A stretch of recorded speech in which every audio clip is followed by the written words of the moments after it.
Does the book have to start with the main character? My name is Gina. I'm an author, editor, publishing professional. I help you make your writing better. Have to is a strong word. There are very, very few rules in publishing and even fewer in storytelling, and this is not one of them. However, if you are a debut author, you are asking a lot of people to trust you with their time, with their money. If you're talking about like literary agents, publishers, like with their careers, like you're asking people to invest a lot of trust in you. Now, if you open up a book that on the cover and in the query letter and the synopsis and all of the things that went with it, and everybody's talking about Bella, and then you open up and the very first page is about Jacob, you would be like, I thought this was a book about Bella.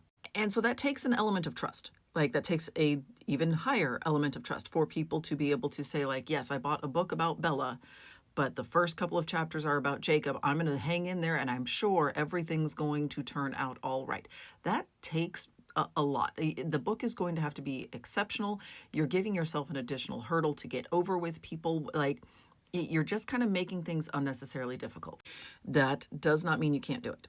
There are absolutely books that do this successfully. There are debut authors that did this successfully. But what I often see in pre-published work when people come to me for developmental edits or if they've got pitch materials, this like started with a character who isn't the main character or who isn't the protagonist or who isn't like, it's almost always a prologue that doesn't need to be there.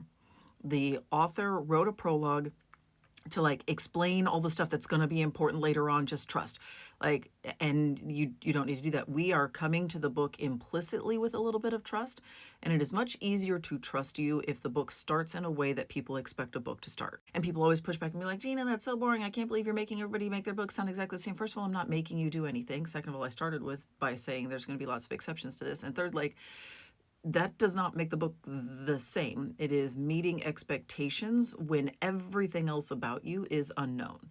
There are a bunch of question marks about you when you are a debut author. And by removing this one, you are removing some of the hurdles to people being willing to trust you with all of the other things that they need to trust you with.